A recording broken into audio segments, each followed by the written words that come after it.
nascer, morrer, renascer ainda e progredir continuamente. Tal é a lei.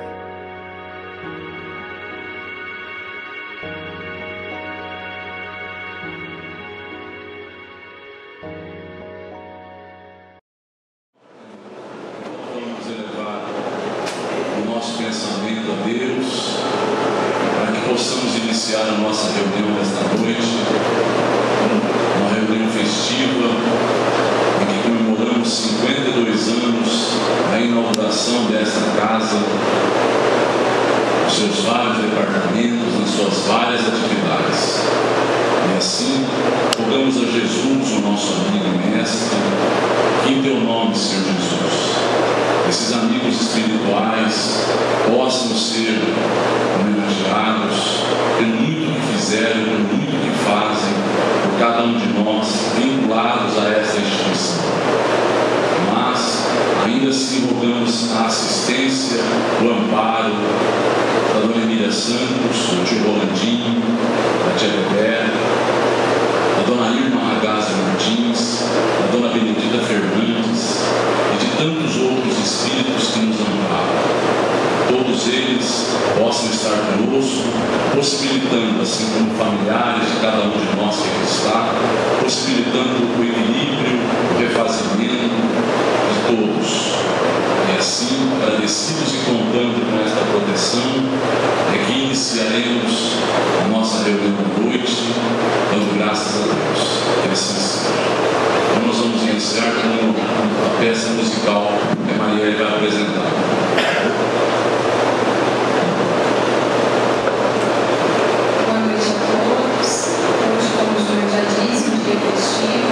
Nós iniciaremos com a música da São Francisco de Assis. Em seguida, a música Invasões. A música Invasões ela foi feita pela Simone durante muito tempo. Foi regente do Coral Voz do Caminho. E para encerrar a primeira parte, a nossa homenagem aos fundadores da casa,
abordar aqui um tema que precisa ser visto de uma forma um pouco diferente. Quando nós falamos em transição planetária, as pessoas ficam se perguntando o que significa isso. Então vamos ver primeiramente o que o Emmanuel, no livro A Caminho da Luz, nos coloca. É chegado o tempo de um reajustamento de todos os valores humanos. As dolorosas expiações coletivas preludiam a época dos últimos ais do Apocalipse. Então, o que nós deveremos entender por transição planetária? Transição é o momento em que nós deixamos de ser um planeta de provas e expiação, mas ainda não somos um planeta de regeneração. Então, o que vai ocorrer nesse processo? Esse processo terá se iniciado ao redor do ano de 1950 e vai ser concluído totalmente ao redor do ano 2050, por aí. Então nós vemos que nesses 100 anos, uma geração toda está tendo a oportunidade de voltar ao mundo físico. Geração essa que estava em planos inferiores, estava nas trevas, estavam nos rurais, mas também vieram missionários, vieram trabalhadores para fazer o contrabalanço. Então nós vemos que ele nos fala que ocorrerão uma série de expiações coletivas. Mas o interessante é que ele nos fala também de uma reação temerária e infeliz. As trevas não iriam aceitar de maneira calada, de maneira quieta, que nada ocorresse. Então, elas vão apressar a realização desses vaticínios sombrios, ou seja, ditadores, exércitos, hegemonias econômicas, massas versáteis e inconscientes, guerras inglórias, organizações seculares passarão com a vertigem de um pesadelo. Então Emmanuel nos fala que tudo isso passará, tudo isso irá ocorrer, e isso está ocorrendo. E ele nos fala ainda que são chegados os tempos em que as forças do mal serão compelidas a abandonar as derradeiras posições de domínio dos ambientes terrestres. Então, veja a reação que eles estão promovendo. Primeiro, com o reencarne de alguns deles, de uma grande quantidade de espíritos.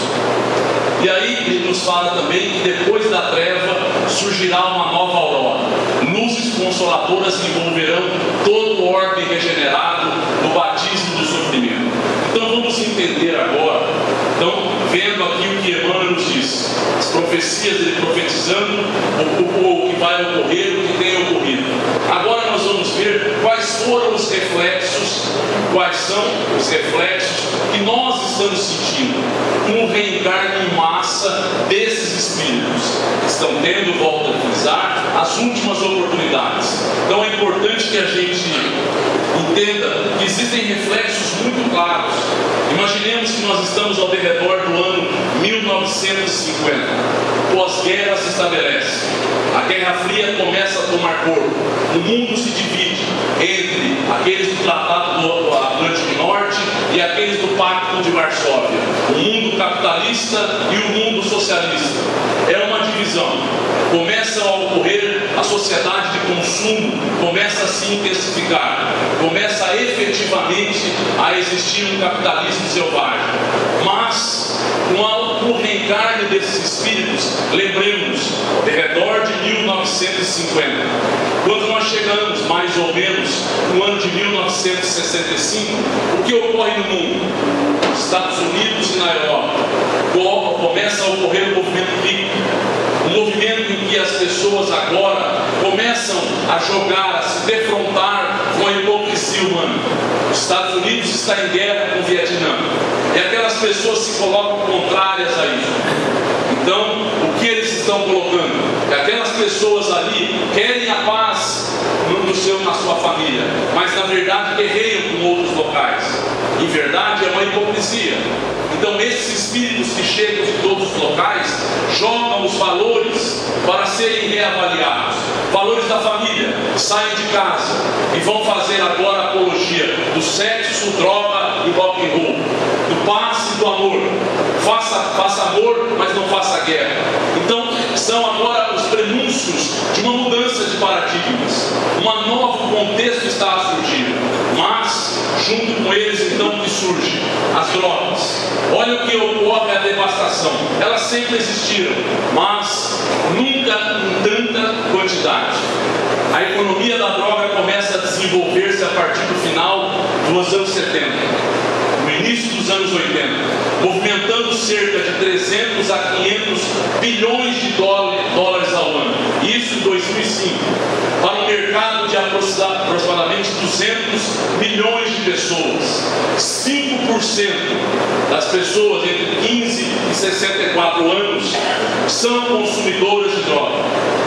Então, isso nunca ocorreu em tanta intensidade e em tão grande contingente de pessoas. O que é isso? No plano espiritual inferior, existiam e existem laboratórios de planejamento, de refino, de produção de drogas. E aqui se estabelece, então, uma vinda desses espíritos, um aparente caos. Vamos ver o que mais ocorre. Na música, tínhamos outrora os bailes, passou-se a ter as discotecas, passamos a ter agora uma mudança. As melodias harmoniosas foram cedendo espaço às vibrações das cordas e das guitarras, e da percussão em ritmos que potencializam a natureza animal primitiva do ser humano. Não estou dizendo que era melhor. Existia sim uma aparência, existia sim uma hipocrisia, existia sim um verniz social que fazia com que as pessoas se segurassem. Com a vinda desses espíritos, isso foi por terra. Então a mudança na musicalidade é muito clara. Então eles trazem um ritmo que vai fazer com que potencialize-se o que nós temos de mais primitivo, fazendo com que verdadeiramente se perca a noção do que é a finalidade da música. Outra coisa, a pornografia. Chico Xavier nos coloca que a partir do meado dos anos 40, algo interessante ocorreu. Ele foi levado à espiritualidade e lá chegando ele via que numa cidade em que todos viviam em função do sexo, andavam agora em carros alegóricos esses que lembravam as genitálias humanas. E ali eles estavam alegres, estavam desfilando os nus, estavam tendo atos libidinosos. E ele ficou ali, pasmo. O que está ocorrendo? Pergunta ele a Emmanuel.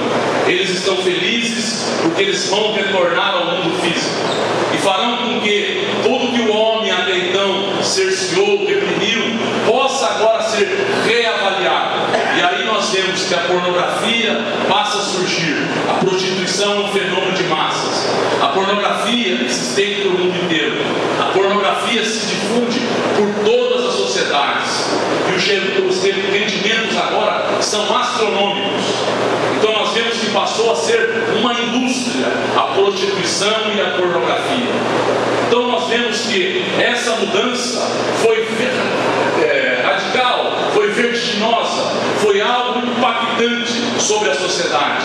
Mas eles nos trouxeram outras coisas. Com a busca do homem por prazer, por a busca do homem se manter em família, muitas vezes não tendo com quem deixar as crianças, surge a viciação.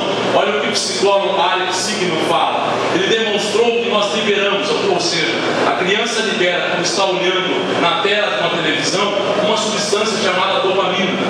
Ela é um neurotransmissor que gera prazer. E gerando prazer, o que vai ocorrer? Isso pode agora manter ou formar um vício.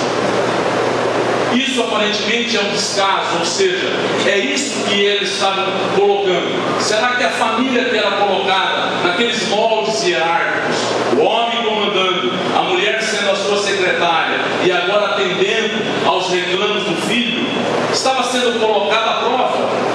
Então, e a televisão agora sendo deixada como algo para que a criança não se divirta apenas, mas que ela fique escravizada. Mas mais, eles nos trouxeram videogames. Nós poderíamos pensar, mas não era um avanço tecnológico? Sim, a espiritualidade inferior se aproveita de tudo. E o que eles fazem?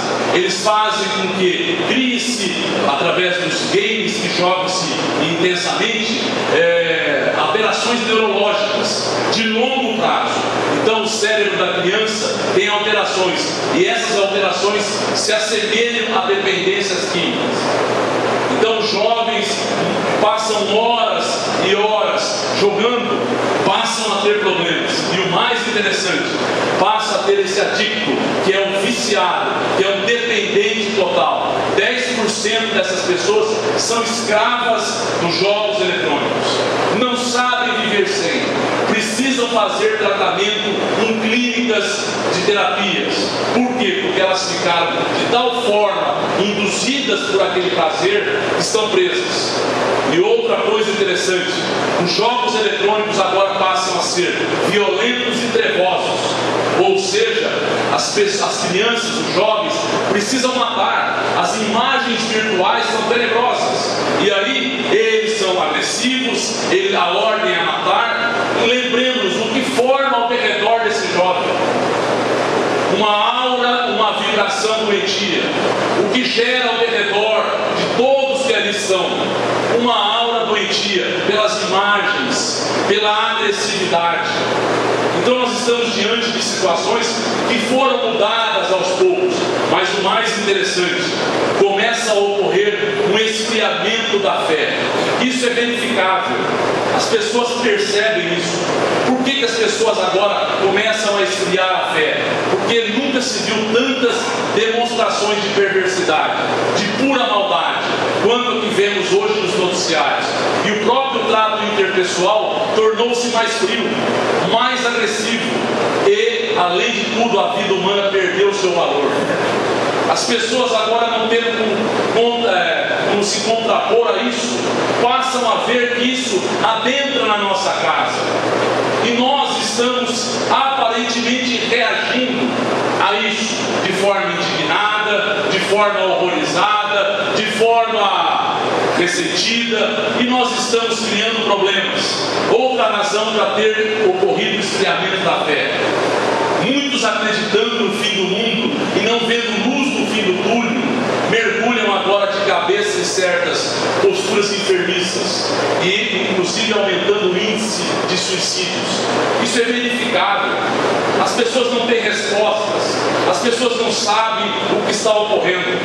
Então nós estamos mostrando agora que essa mudança de paradigma é pela reencarne desses espíritos, mas existe algo também que está ocorrendo, uma catarse coletiva.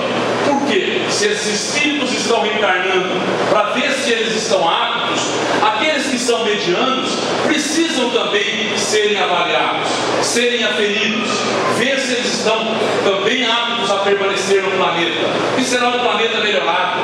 E essa catarse coletiva, então, o que faz? O nosso inconsciente guarda lixo psíquico, resultado de atos infelizes, de atos traumáticos, de atos problemáticos vividos no ontem.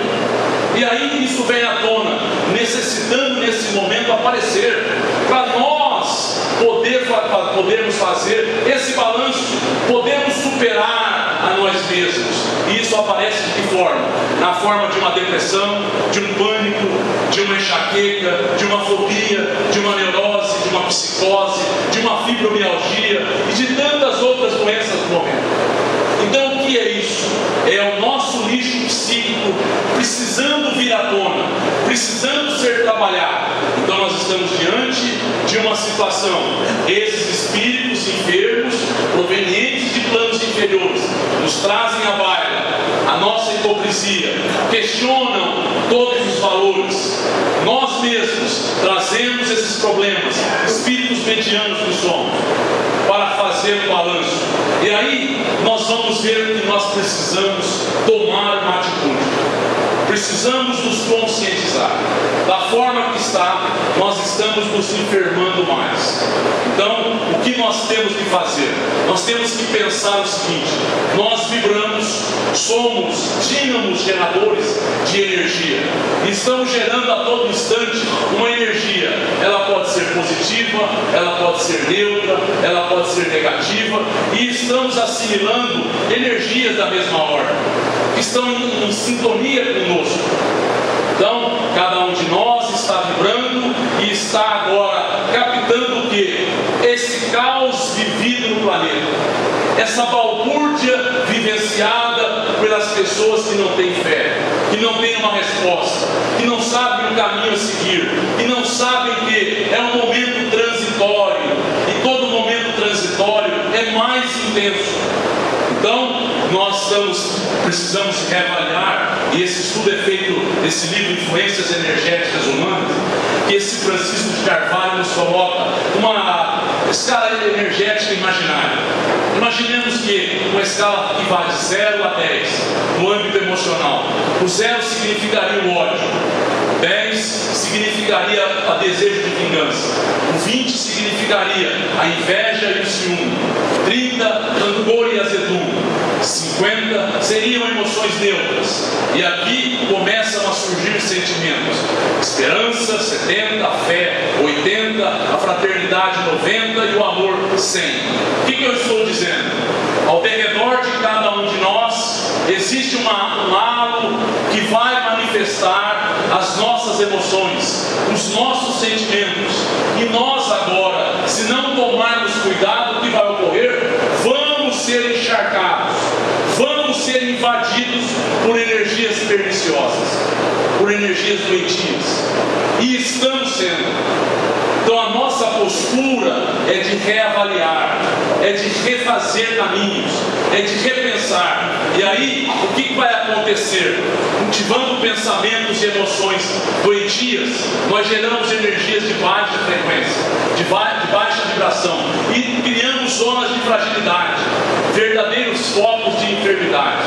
Então, alguém que não produz pensamentos bons, emoções boas, está criando uma aura pesada, está atraindo auras semelhantes, auras de encarnados, de desencarnados, e auras envolvendo ao planeta como um todo. Então esse é o problema.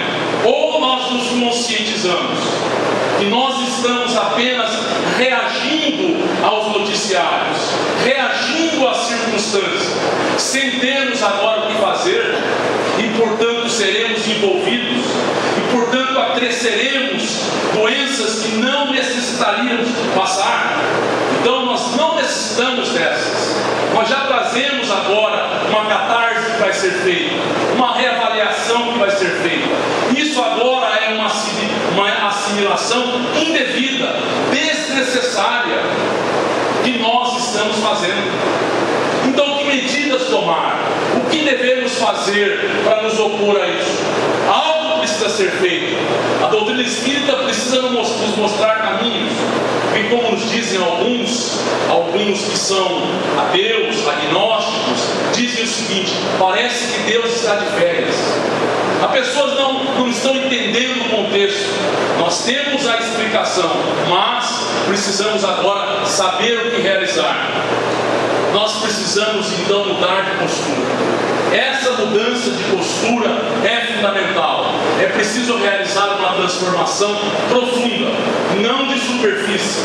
É preciso agora mudar a nossa índole animal primitiva, que é arbitrária, que é prepotente, que é preconceituosa, que é raivosa, que é egoísta.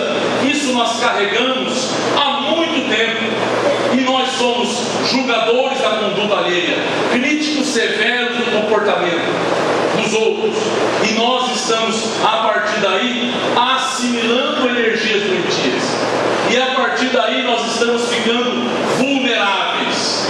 Os nossos lares da mesma forma. Nós agora não colocamos-nos de forma serena, contrárias a isso. Deveremos agora ter algumas posturas. Essas posturas novas começam por uma afetividade maior. Existe uma diferença entre afetividade e amorosidade. A afetividade seria esse afeto, essa ligação que nós temos com as pessoas. A amorosidade com tudo que tem vida. Então nós podemos e devemos ter esse elo amoroso. E o que nós temos que fazer?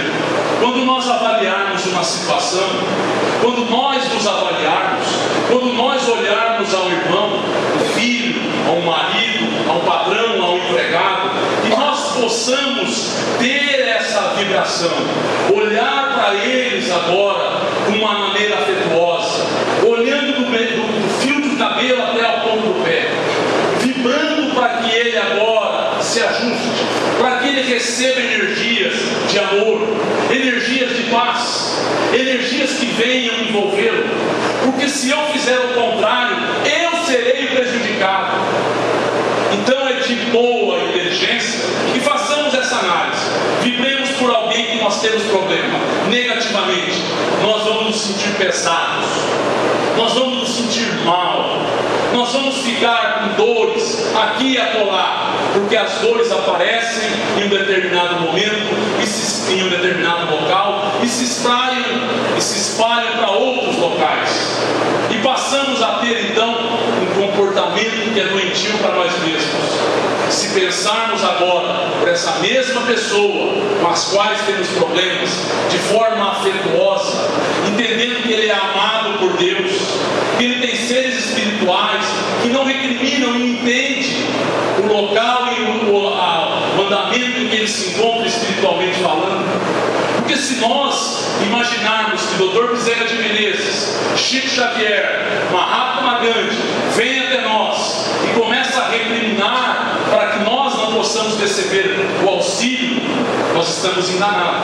Eles nos entendem como somos, pequenos, frágeis e enfermos. E da mesma forma nós temos que fazer com aqueles que estão adiante de nós. Eles também têm problemas, eles também são seres espirituais, estão equivocados momentaneamente, estão desvirtuados momentaneamente. Essa compreensão é importante. Então, essa afetividade precisa ser desenvolvida mediante mecanismos de visualização, de relaxamento. Nós precisamos olhar de maneira melhor. Uma outra coisa, a alteridade. Alteridade significa conviver com os contrários, com aqueles com os quais temos divergências. Estar alerta para essa mudança de olhar e mesmo discordando, respeitar sempre o outro, suas ideias, sua maneira de ser, de pensar e de agir. Isso é fundamental. Não recriminar a política que nós não concordamos, o religioso que nós não concordamos, aquele que nós vemos aí na vida pública. Nós temos que entendê-los para que não façamos juízo de valor, juízo crítico, não sejamos pessoas que agora se prejudicam a partir daí. O nosso olhar precisa mudar. Nós não ajudaremos aquela pessoa a se modificar se nós não dermos energias para que elas agora se sensibilizem, se melhorem. Nós não vamos nos beneficiar recriminando a eles. Nós vamos criar uma atmosfera perniciosa, prejudicial a todos. Outra coisa interessante, termos a humildade, e humildade é algo importante. Humildade é uma percepção clara do que nós somos, nem mais nem menos. Humildade não é abaixar a cabeça, humildade é estar sereno.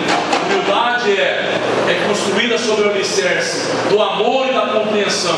Um ser sereno que está respeitando, tem respeito para com o próximo. Então, não ter medo das circunstâncias, não se afrontar diante das circunstâncias. Então nós vemos que são posturas que se modificam. Eu vou ser alguém que vou ajudar, que vou contribuir, que vou orar, desde a minha pessoa, ao meu lar, ao meu grupo, à minha cidade, ao meu país, ao mundo em que eu me encontro. E orando dessa forma, eu vou possibilitar vibrações melhores.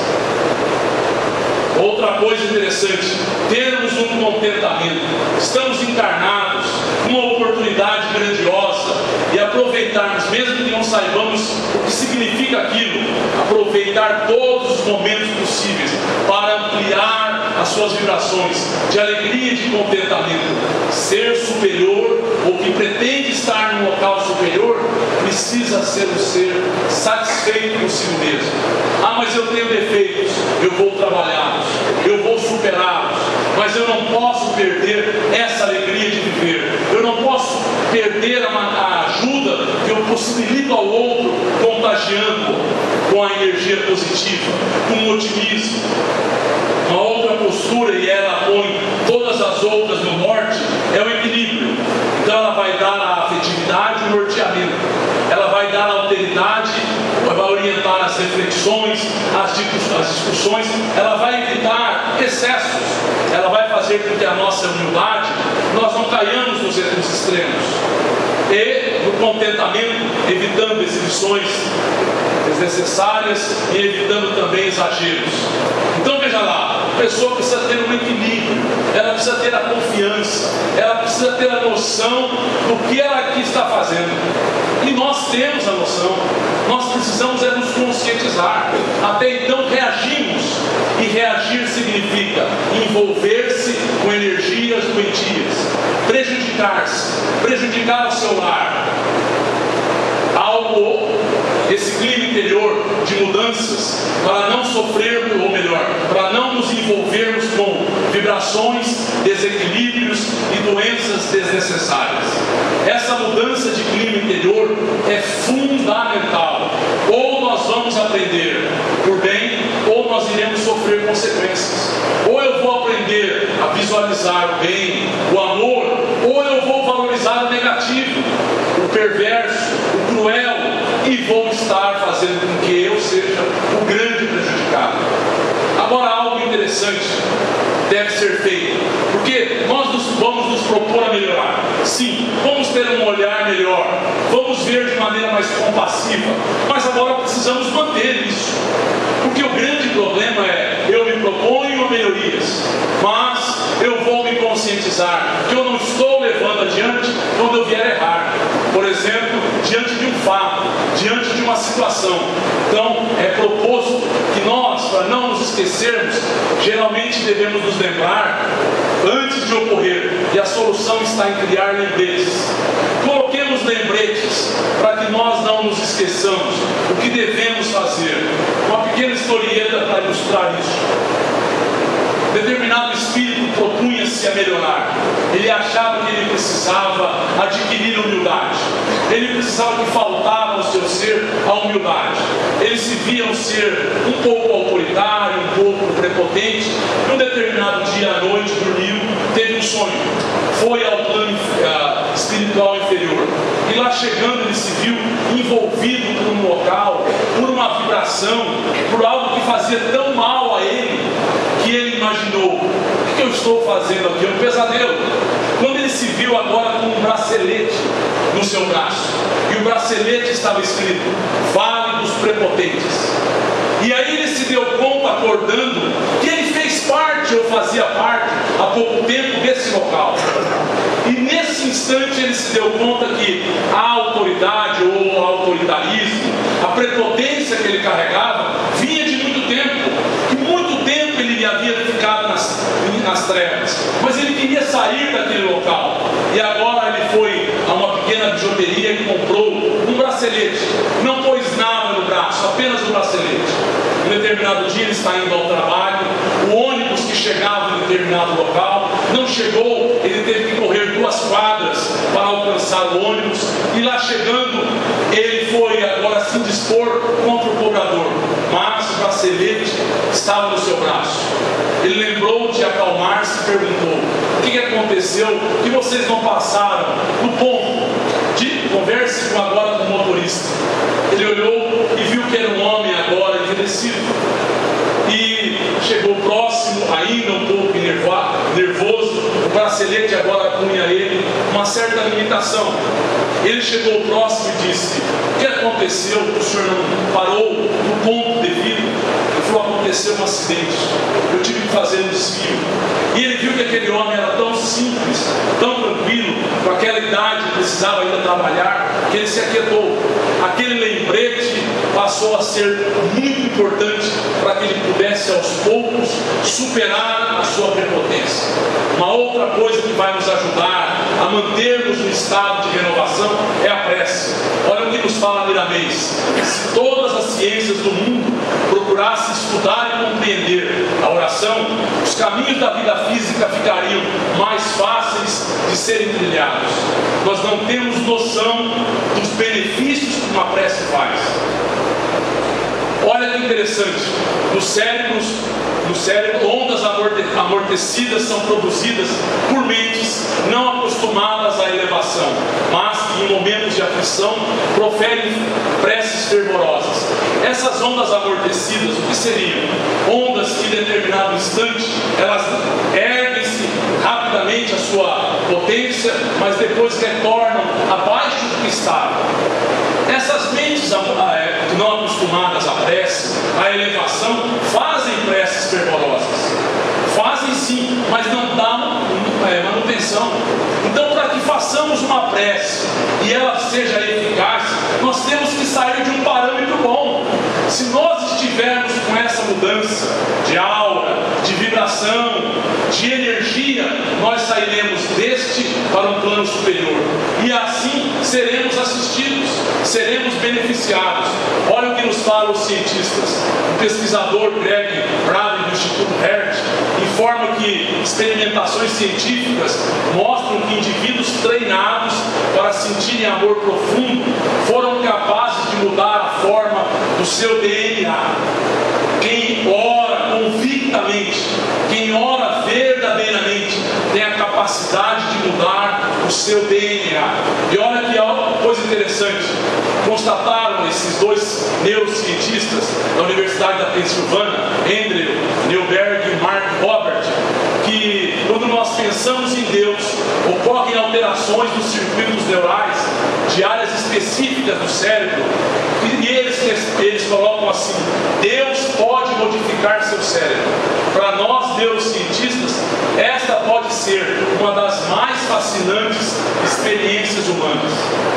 Deus, ou a crença em Deus, a confiança na prece, pode modificar o nosso cérebro, pode modificar o nosso DNA. Então, para que nós mudemos agora o nosso padrão, precisamos pensar com mais amorosidade, precisamos respeitar mais. E essa mudança vai ser mantida se nós nos lembrarmos sempre que elas são importantes. Nós queremos chegar a um lugar melhor, queremos merecer um mundo de regeneração e não participar do caos e da balbúrdia que estamos vendo. E que Deus ampare a todos nós.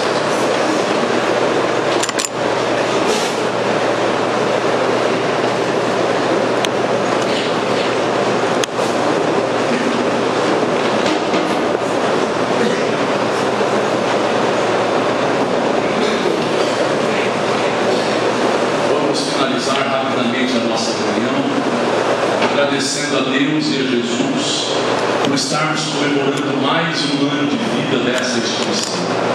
Que ela possa prosseguir auxiliando, beneficiando e possibilitando que as pessoas se sintam envolvidas, se sintam contagiadas ao trabalho, à melhoria individual, e que nós sempre tenhamos ciência. Nós precisamos colaborar no mundo em que nos encontramos. Precisamos ser seres ativos e não apenas reativos. Precisamos agir para que as influências de fora não nos prejudiquem. Que nós possamos auxiliar com a nossa confiança, com o nosso fervor e com a nossa certeza que tudo irá prosperar, tudo irá melhorar. E assim, rogando que ambientes, hospitais de nossas cidades, locais que se propõem ajudar criaturas, locais que se colocam para ressocializar outros, possam se beneficiar. Os nossos lares, as nossas famílias, pessoas outras que estão com problemas, todas sejam amparadas. E todos possamos orar em favor desses irmãos que foram atraídos, que foram agora envolvidos nesses ambientes de paz para serem conduzidos a hospitais e escolas da espiritualidade. Agradecidos e contando, Senhor, tua proteção, teu amparo se faça sobre todos nós. Por esta casa, finalizamos a nossa prece e agora vamos ouvir a música que irá embalar cada um de nós. Finalizando, depois todos estão convidados para irmos ao salão de eventos, verificarmos alguns livros e algumas outras que todos lá estão. Assim, gratos, finalizamos a nossa prece.